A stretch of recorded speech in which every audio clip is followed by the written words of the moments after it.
The Grenfell Tower fire had a lot of causes, direct and indirect. But the problems here, and those now discovered in other tower blocks, reflect that building rules haven't kept pace with our construction methods.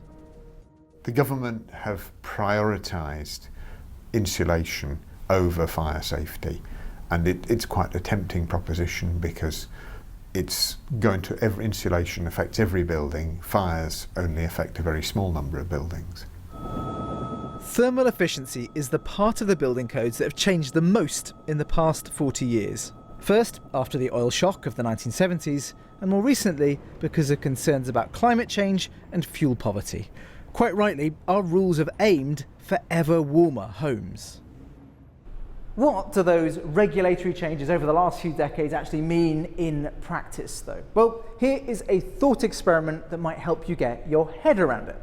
Let's suppose you have a bare brick wall and you need to do something to it to get it past a building inspector concerned about thermal efficiency.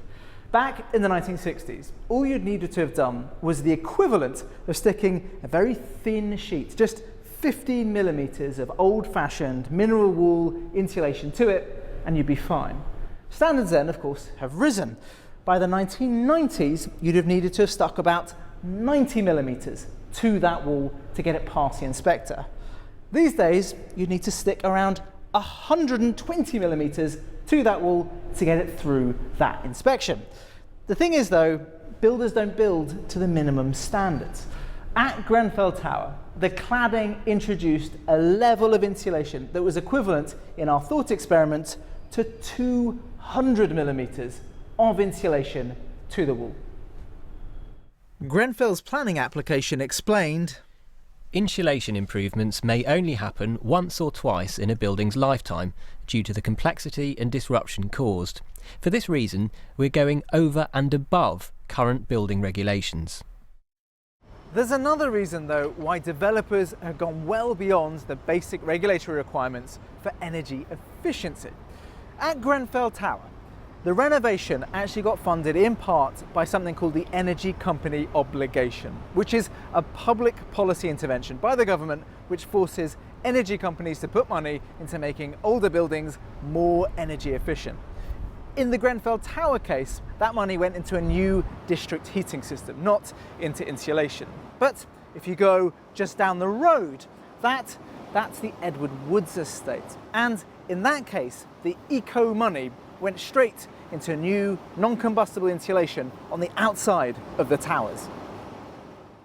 These policies, regulations and other initiatives have sharpened up incentives for builders to try out new insulators, like so-called PIR plastic foams. That's the insulation that was installed at Grenfell.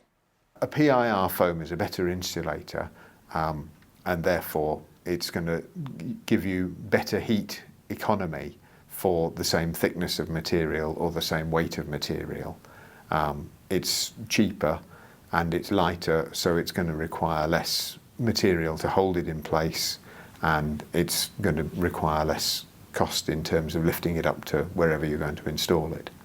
But it obviously has this big drawback in terms of fire safety, that the foams are organic based and therefore they're combustible.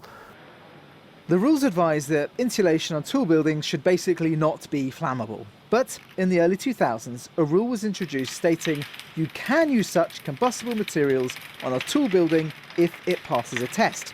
You have to replicate the design you want to install, then set a fire under it.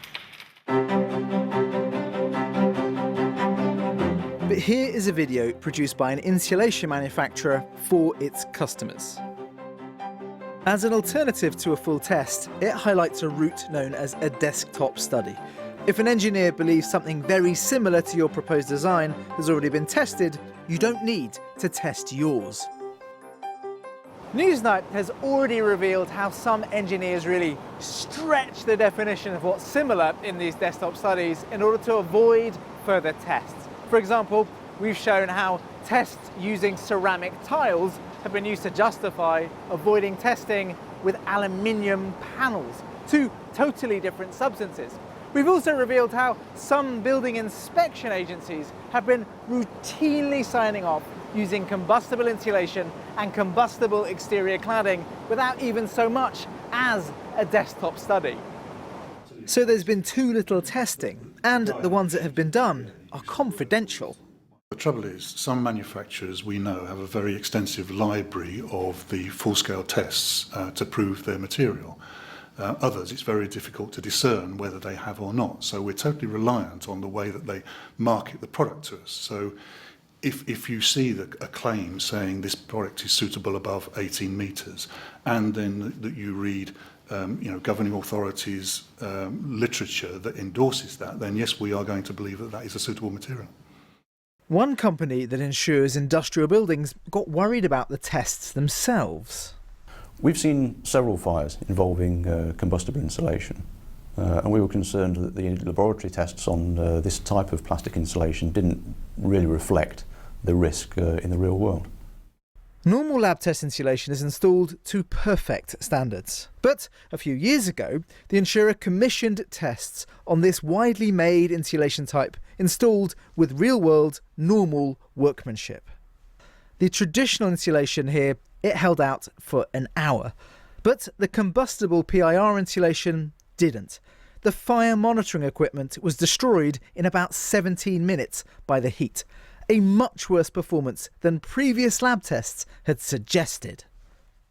There's also a problem with toxicity. The trouble with this material is that it's got a lot of nitrogen in it, and therefore when it burns it produces both carbon monoxide and hydrogen cyanide. And so this small amount of material, if it burnt in a house or a flat, would be enough to fill the whole house or flat with toxic smoke, enough to stop you escaping and kill you. Hospital discharge papers from one Grenfell resident seen by Newsnight show they had cyanide poisoning. The British Rigid Urethane Foam Manufacturers Association, a trade body, said, "No one can yet state with certainty what the source of the toxic gas at Grenfell was. We should wait until the results of the public inquiry before drawing conclusions." They drew attention to plastics typically contained within many household furnishings such as sofas and mattresses. They also stated that the design of the insurer's fire test was flawed. The government has been shocked to learn this month how far fire standards are from where they had expected. That's why they believe a review of them is now necessary.